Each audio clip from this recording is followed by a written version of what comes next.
Welcome back, English 12, Level 2, Period 1-2. Hey, yesterday we had talked a little bit about short fiction. We had begun to scratch the surface of this unit that we're going to be spending the next couple of weeks on. And we had actually started off by talking about the purpose of fiction.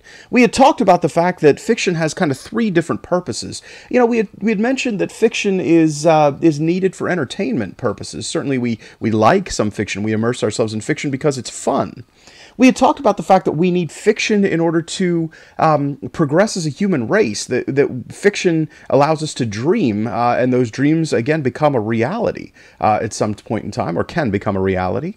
And we had talked about that third purpose for fiction, the fact that it does help us to explore other realities. It's kind of a simulation that helps us to explore aspects of the human experience that we wouldn't want to explore in real life. We had furthermore talked about the representation of reality where fiction is concerned. We talked about the fact that fiction tends to represent reality in some way, shape, or form, and that reality, you know, might be presented in very concrete, very plausible ways in a work of fiction, or that reality might be more abstract. It might deal with more moral or even spiritual aspects of reality, and certainly this is our more outlandish fiction, where it still connects to our real world, our reality, morally or spiritually, but maybe not with events that are as realistic or seem as realistic, certainly. We had also talked about plot, and you know, we had talked about the fact that plot is integral to the human experience. The fact that we live our lives based on basic plot structure. We're always kind of looking ahead to that next big thing that we're looking forward to. And you know, certainly we had kicked around how significant plot structure is in the way we live our own lives. We had also mentioned that there were four different aspects of plot that exist. Certainly there is the chain link plot that we had talked about. This is where, again, events occur in chronological order. This is kind of, and I think we'd mentioned this, how most works of fiction are initially created by an author or by a writer. But, you know, there are variations on the chain link plot that we had kicked around. We had mentioned the fact that some plots include flashbacks, which give us those, you know, scenes in the story, novel, or play that give us events, give us information that would have happened at an earlier time, interrupts the current plot to give us some of those details. In fact, you know, flashbacks can be used to deliver almost the entire plot. You know, I think we might have cited examples like Saving Private Ryan or Titanic, where virtually the entire film in those cases was one big flashback. It was almost used as a vehicle to tell the story. And we also mentioned the idea of in medias res, you know, this plot structure that's Latin for in the middle. Stories that begin in the middle, they expose us to that pivotal, important moment in time, and then they sort of flash back and they fill in the background details, they get up to that important moment, and then they kind of, you know, bring the work of fiction to a close at that point in time. And, you know, I think we had finished up when talking about the four aspects of plot by talking about foreshadowing. The idea that, you know, we have these use of clues that hint at those important plot developments that are to follow. I think I might have given you the generic example of the horror film where, you know, the newly married couple is driving up to the secluded cabin on the top of the mountain, and, you know, as they are entering the cabin during that stormy night, there's a knife sticking in the floor, and of course that knife foreshadows that they are probably doomed, let's be honest. But you know, again, an example of foreshadowing, very important in the development of a plot within short fiction. And, you know, we had mentioned the idea of conflict, the idea that really conflict is, you know, is that struggle between those two opposing forces, that it can be internal and external. And I think we had even talked about 5 different kinds of conflict that exist. We had talked about man versus nature, of course, you know, and talked about some films, you know, that kind of go along with that, you know, the Twister and, you know, Snakes on a Plane, if you will. We had talked about man versus himself, you know, and kicked that around, some examples there. We had talked about man versus man. That's probably your most easily recognized form of conflict. Man versus society. And I think we had finished up with man versus technology, talking about those artificial intelligence ideas within technology, which have kind of pervaded our fiction in the last number of years. You know, and we've talked about, you know, movies like I, Robot and Terminator and so on. We also talked about setting and how important setting can be in establishing the mood, certainly, of a literary work. Setting, can be of varying sizes, and certainly that has impact on the plot and on the progression of the work of fiction itself. We talked about how big and how small a setting could be, and how settings can act in those contrasting and comparative ways to add significance to the work of fiction. And I think we had finished up with the idea of point of view yesterday. Hey, we had talked about the fact that point of view is that perspective from which the story is told, and then we talked about some different kinds of third-person point of view. We had talked about that third-person omniscient point of view, where the narrator has the ability to, take us in the mind of any and all characters, and that doesn't mean that the narrator always does, but the narrator certainly has the ability to. We had talked about that limited omniscient point of view, where really we're only given access to one or two characters as far as, how they think, how they feel, and so on. And then I think we had mentioned the idea of an objective third-person point of view. Remember, this one isn't used in fiction that often because it's a very distant point of view, but it's often used in more of that nonfiction. We talked about those National Geographic specials or Nature Channel specials. They often use an objective point of view. It's detached, it's impersonal, it's just kind of the play-by-play of what's happening. And then we had finished up talking about first-person narration, the idea of the I point of view. It is the most intimate point of view within a work of fiction. I think I'd mentioned that The Kite Runner, which you guys are starting to read, certainly for this week, has a first-person point of view that it utilizes, and it really gives us insight. It connects us to that protagonist within the story. It connects us to a mirror and allows us to sort of better understand what it is that he's going through, what he's thinking, how he's feeling within that work of fiction. So that's really what we had talked about yesterday. Today I want to talk about one more different idea, and then you're going to actually take a couple of days and you're going to play around with this idea. What we're going to talk about is the idea of irony. Now, here's the thing. When talking about irony, I often ask students, hey, how do you define irony? And it's interesting because students are able to give me examples of irony. We can all come up with examples of irony. We've seen irony in movies and certainly in books that we've read and so on. But to define it is often very difficult for people. So what is the definition of irony? Well, the reason why it's very difficult for people is that it often irony has a three-part basic definition. You see, irony is the difference between appearance and reality, expectation and result, or meaning and intention, and here's the most important part of the definition, utilized for literary effect. Irony has a purpose, and it's used with an intent. That's the difference between something like a coincidence and irony, if you will. Now, there are three different kinds of irony that we're going to talk about in this class, and I should mention to you that there are more than three kinds of irony that actually exist. We could go into more detail. We could talk about cosmic irony or irony of fate, and we may touch on that a little bit later when we talk about or study Oedipus the King, that Greek tragedy. And there's other kinds of irony. There's Socratic irony, and we're probably not going to touch on that. What I would like you to remember are the three basic types of irony that exist, and the first one of those is what we call verbal irony. Verbal irony is where the writer or speaker says one thing and means something entirely different. Now, when I ask students for examples of verbal irony, inevitably, they always give me one kind of verbal irony. Students always say, well, sarcasm is verbal irony. And they're right. Sarcasm is one example of verbal irony. Think about it. If you're being sarcastic, you are saying one thing and you are meaning something entirely different. If Norbert is sitting in the front of my classroom and I walk up to Norbert in the morning and I say, hey, Norbert, yeah, I really like your shoes. Clearly, I am saying to Norbert that I like his shoes, but I'm meaning something entirely different. I'm mocking Norbert's shoes. Now, let's be very, very clear. I would never actually do that to Norbert. I love Norbert. I'm sure Norbert is very, very nice shoes. But, it illustrates the point that you're saying one thing and you're meaning something entirely different. Here's the catch, though. Do not assume that just because all sarcasm is verbal irony, that all verbal irony is sarcastic, because it's not. I mean, you can have situations or circumstances where you're saying one thing and meaning something entirely different without intending to be cutting, to be nasty, as sarcasm often is. Think about it. There's a kind of verbal irony that's called meiosis, which is a fancy name for overstatement.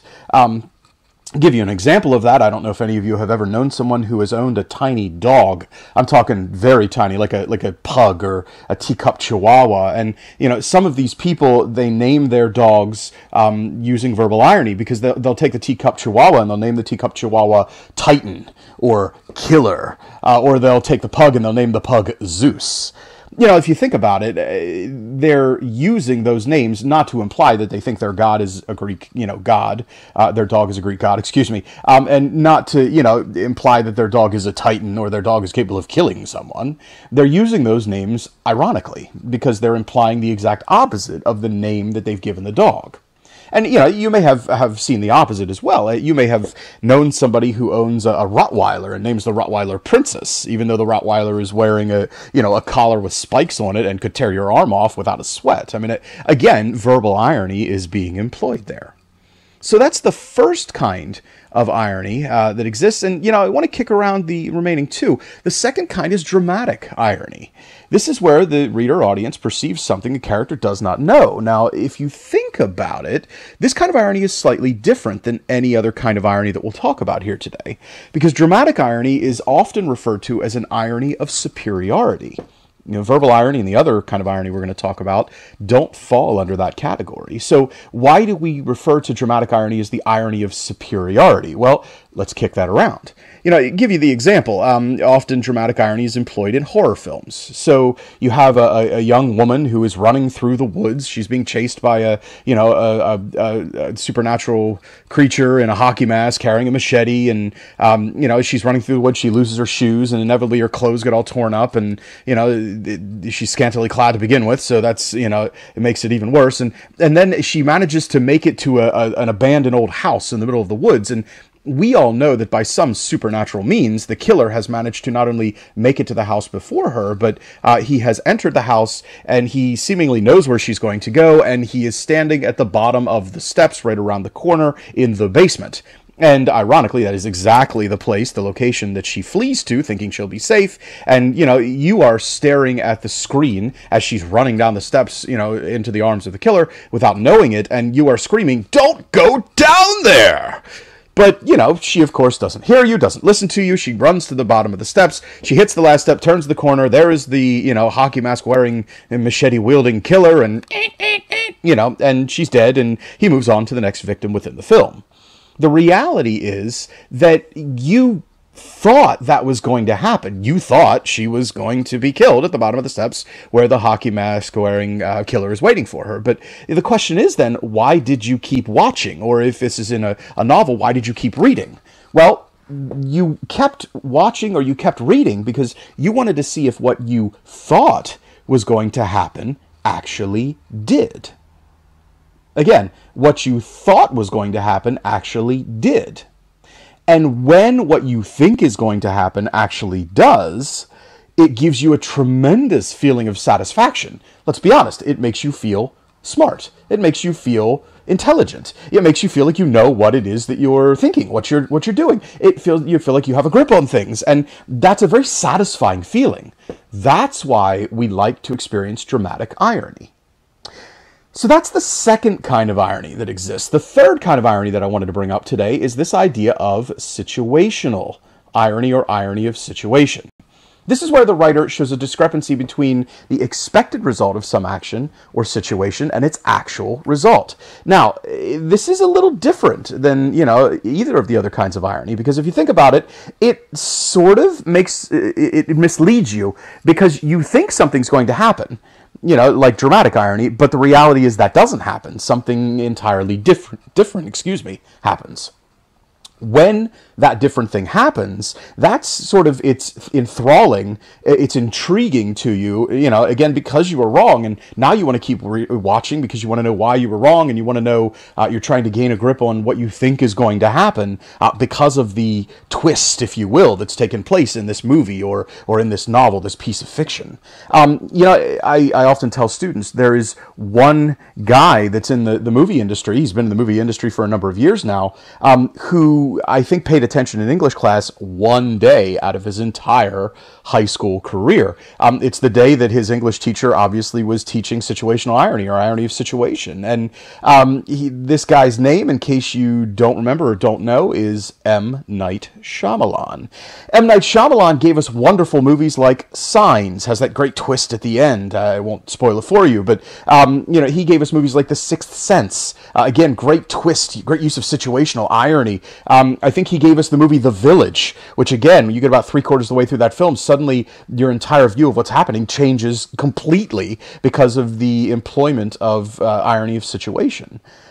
Great examples. There are other films that exist as well. Things like The Usual Suspects, where verbal Kint at the very end of that movie, when you finally realize who he is, it blows your mind. It's fabulous as a twist. So we very much enjoy the use of situational irony as well. So, we have these three types of irony. We have verbal irony, we have dramatic irony, we have irony of situation. I thought we might take a look at a few examples of these and see if you can identify what kind of irony is being employed. So let's check out an example here. So I'm a real fan of Far Side comics, as you can tell. The Far Side comics says, "Hang on, Betty, someone's bound to see us eventually." So what kind of irony is being employed here? Is it verbal? Is it dramatic? Is it situational? If you answered dramatic irony, you would be absolutely correct. The reality is that we can see that the guy in the red shirt has his hand, on an eyeball, on the pupil, but clearly they don't know that. We know more than the characters do, and certainly we want to watch to see if what we think is going to happen actually does. So again, a great example of dramatic irony. Let's check out another one. I really like this one. People are usually take a look at this and they have some different ideas. So let's see what it is that you come up with. All right, if you answered situational irony, then I think you're probably onto something there. If you think about it, situational irony, you probably would not expect a sign like that to be at the edge of a cemetery. It's kind of an odd place maybe for that particular sign to be there. So I would say it's somewhat situationally ironic. You might be able to make a little bit of an argument for verbal irony as well, if you think about it. Dead end there, does it have a dual meaning? Well, if somebody put the sign there with that intent, then yes, I guess you could make the argument for verbal irony. Both it's a road sign, meaning the road ends there, but also dead end, as in this is they're dead and this is the end. So maybe you could go there as well. Let's take a look at another. Again, I'm a real fan of Far Side comics. I like this one because I think there's a couple different kinds of irony that are embedded in here. Check it out. If you take a look at all of the pictures and you look at the last frame, you might say, well, this is situational irony because you would not expect the trees to be picked up off the island. You'd expect the guy to be abducted. But here's the thing. If you took a look at the middle picture and you saw that the UFO contained trees, then maybe you thought, oh, I bet they're there to pick up the tree, not the guy. And you have more information at that point than the guy on the deserted island does, so you might have argued dramatic irony in that case. I think you probably, depending on the way you looked at this, could make an argument for either situational or dramatic irony. Love this one. First he warms our bowl, now he's feeding us, and you thought he wasn't friendly. So again, what kind of irony do we have employed here? Well, take a second and think about it.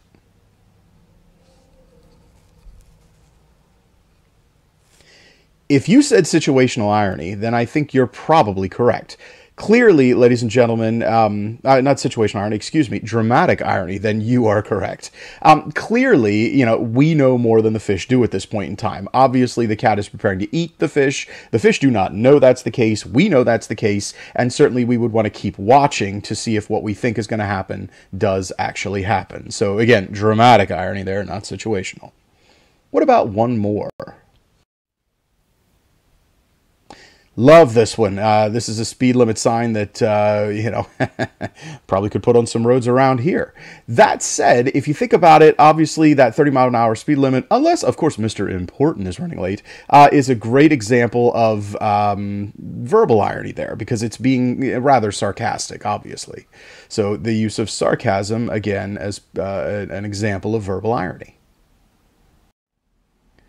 This one's terrible, isn't it? I mean, if you take a look, this will not end well.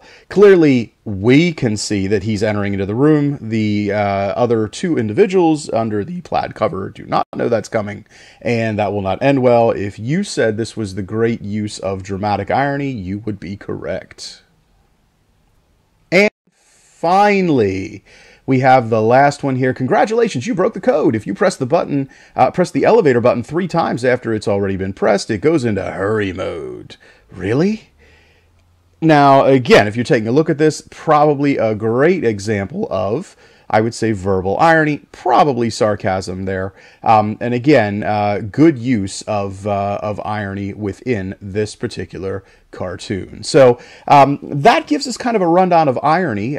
Your substitute teacher is now going to be handing out a bit of an activity, bit of a project that you're going to be spending some time on over the next couple of days here to play around with these ideas of irony.